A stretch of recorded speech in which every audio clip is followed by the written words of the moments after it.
Yes, dito lang sa tabing dagat. Kung gusto namin yung ganon, para sa simoy ng hanging dagat at para sa view ng dagat na blue, tapos yung langit, blue din. So, talagang nakakakalma siya. So, kaya lagi kong inaaya si Eric dito na pumunta tuwing day off ko sa trabaho. Kasi short drive lang siya talaga. At dahil fishing port ito, minsan bumibili din kami ng isda pag meron kaming nadatnan na bagong daong na boat na yun, ng isda. Ayun, pwede kang bumili. Pero syempre, ang karamihan ng huli nila ay tinadala nila doon sa gagawing tinapa o yung talagang meron na silang mga broker na broker na contact. Pero pag may sobra, yun, pwede kang bumili at ang laki-laki ng kamurahan niya. Pagdating namin, ito lang ang ginagawa namin. Ayan, mag-ikot-ikot, magtingin-tingin. Ayan, pabalik-balik. The same, parang routine na namin yan. Tapos, uupo, pag napagod, ganyan, i-check kung alin yung magandang yate o kung alin man. Usyoso lang talaga, kaya kami pumupunta dyan. At dito din kasi, may mga kainan din naman. Yan, may restaurant. Yan. Pero ako, laging looking forward dun sa kanilang mainit na fish and chips. Okay, so pag summer, yan, ganyan ang scene yan. Maraming nakadaong na yacht o boat o anuman. Naka-ready sila to sail. Pag pa-winter na, syempre inaalis na sila dyan. Yun, kasi pinatutuyo din nila yan eh. Lugar naman. Sa ibang lugar naman sila dinadala. Very mysterious sa akin ang dagat. Kasi ang laki-laki niya. Yung parang kakainin ka niya.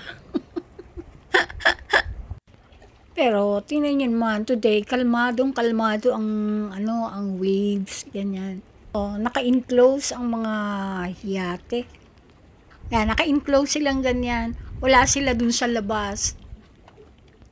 Inilalabas lang sila dyan sa pagkaka-enclose na ganyan, pag magbiyabiyahe sila. Pero ngayon, mga nakatali-tali lang sila.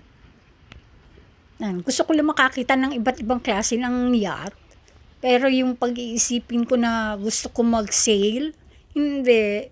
Kasi syempre sumasabay-sabay sila sa alon. Kakahilo yun. Kaya hanggang tingin lang, although pwede rin naman akong sumama pag may nag-sail. Kagaya sa canal tour, yung mga ganun lang, yung mga short lang, pero hindi yung mismong pumupunta sa laot. Kaya ko lang yung sa tabi-tabi lang sila, yung ganyan, hindi lumalayo masyado. Ay, siyempre, parang nga sa akin ang dagat eh. Parang tingnan ko palang nalulunod na ako. Kaya hindi ako yung talagang magiging excited na lumangoy lang sa dagat. Hanggang tingin lang talaga ako, hanggang tabing dagat lang talaga ako. Ganyan. Kasi nga pala, naisip ko noon, nung bata pa ako, naglalaro ako tapos umalon kasi nga lumaki ako sa tabing dagat. Umalon siya tapos natipak yung lupa na tinatayuan ko.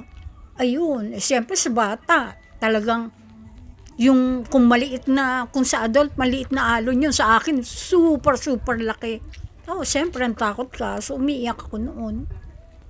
Kaya parang hanggang ngayon hindi ko type talaga.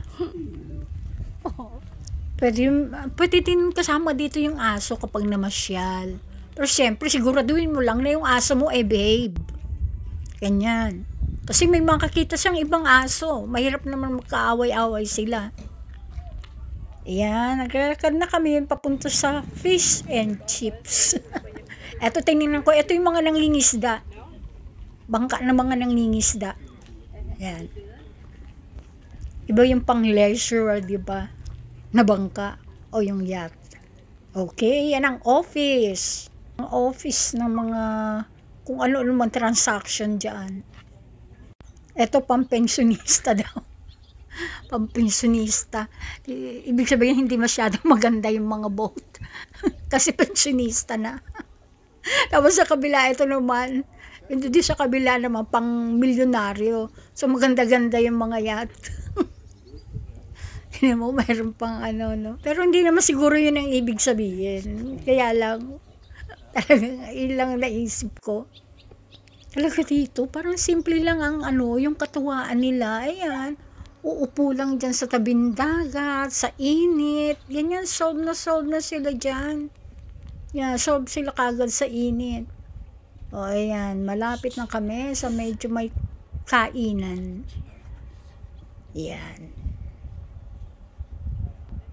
Maraming tao dito pumupunta. Kaya lang, syempre, hindi ko naman sila kailangang i-focus. Diba?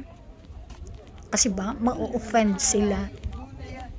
So, minsan may pinapakita na ako mga tao, yung mga ganyan-ganyan. Pero hindi lahat. Kasi nga, privacy. Alam nyo na. Pero kahit parang hindi masyadong maraming tao ngayon, puntahin siya ng mga tao. Yan, iinom ng beer, mga ganyan-ganyan. Talagang pang-relax lang. Hindi siya yung pang-extravagant na, ano, na driving o travel. Talagang palipas oras lang. Yung ganyan, pang-relax na ganyan, tingin sa dagat. Wala, tinitingnan ko lang yung paligid. Tinitingnan ko rin yung mga nakapaligid ng summer houses. Ayan na ang aking fish and chips. Yan. Masarap siya kasi talagang sariwa. Diba? Na-amaze din ako. So, dyan sa mga wildflowers na yan. Ito wild roses yan. Tapos yan, yung kanya, yung parang mga berries na yan, ginagawa nilang marmalade o jam. Yan. Yan. Yung ginagawang ano. Yan.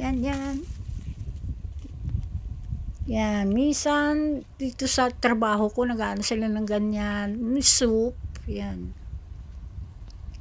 Mabango ang ganyang klaseng roses, pero ang tinik niya hanggang ugat may tinik, grabe. Yan, diba? Kahit yun sila mga wildflowers, meron sila mga sari-sariling ganda. Ayan, yung pag pinofocus mo na, ganyan. Ito yung sa may paradahan ng ano, ng sasakyan. Kasi pauwi na kami. Yan. Yan, yung mga sasakyan na dumadayo. Yan, dumadayo dito sa fishing port. Yan. Lagi kong pinapansin yung mga yan. Eh, mga tumutubo lang na kung ano-anong halaman. Pero pag titingnan mo, maganda siya. May sarili siyang ganda. Lahat ng ganun. Ito parang kinakain siya. Hindi lang ako sure. Kung anong ginagawa sa kanya. Ayan.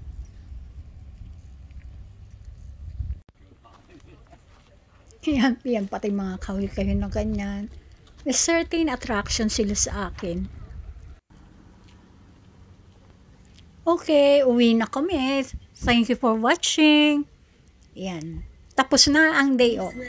Hi, Chef! Hi.